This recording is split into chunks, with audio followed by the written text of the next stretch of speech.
Bonjour mes camarades. Donc, il y a une dizaine d'années, j'ai eu un copain qui a eu la maladie de Lyme, donc mal soigné. Donc, c'est une maladie qui a été très évolutive. Donc, elle n'a pas pu venir aujourd'hui parce qu'elle a de plus en plus de mal à marcher. Mais par contre, il s'est totalement investi dans tout ce qui est handicap. Et donc, avec l'aide de plusieurs copains, donc, on a créé la commission handicap. Mais en plus de créer la commission handicap, on s'est dit il faudrait peut-être qu'on fasse une permanence. Donc, on fait une permanence 2 fois par mois parce qu'on a constaté que les salariés, mais aussi nos délégués syndicaux dans les entreprises, les accords, c'est bien, mais comment faire après ? Non pas pour les faire appliquer dans les entreprises, mais de permettre aux salariés de revendiquer leurs droits. Donc autant la reconnaissance donc, du travailleur handicapé qu'une invalidité, parce qu'on peut avoir non pas seulement un accident du travail, une maladie professionnelle, on peut aussi avoir un accident de la vie. Et donc on a commencé à faire des petits fascicules qui expliquent les maladies professionnelles, qu'est-ce que c'est? Donc là, on a fait un spécialement sur le burn-out. Donc l'accident du travail, connaître les conditions du travailleur des salariés handicapés, etc. Et puis la reconnaissance, donc la qualité, donc la RQTH. Et le dernier en date, je ne te l'avais pas envoyé, Anne, c'est la FOC. On a fait un petit dépliant sur la FOC parce qu'il n'y a pas grand-chose pour le handicap.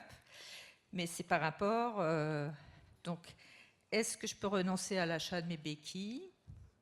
Mon matériel n'est pas encore livré, est-ce que c'est normal? C'est de la consommation et ça fait partie de la vie de tous les jours des travailleurs handicapés. Ma synthèse vocale est tombée en panne, suis-je obligée de régler la facture? Mon fauteuil a des défauts, quelles sont mes garanties, etc. Donc, c'est une permanence qui marche très fort parce qu'on met un petit article dans le journal où on explique qu'on fait une permanence, donc reconnaissance maladie, handicap, etc. Et donc on fait du développement aussi à travers ça, puisque les personnes elles viennent adhérentes ou non.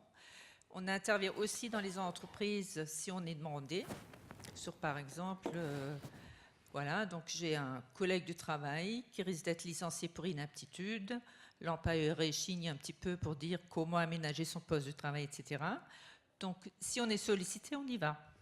Donc, on téléphone à l'employeur, on dit est-ce qu'il y a quelqu'un qui va l'accompagner? On va regarder comment, dans votre entreprise, on aménage les postes, etc. Parce que dans les grandes entreprises, c'est les copains ont la formation, ça marche relativement bien, mais dans les petites et moyennes entreprises, souvent ça marche très mal et l'employeur, il n'a pas envie de dire...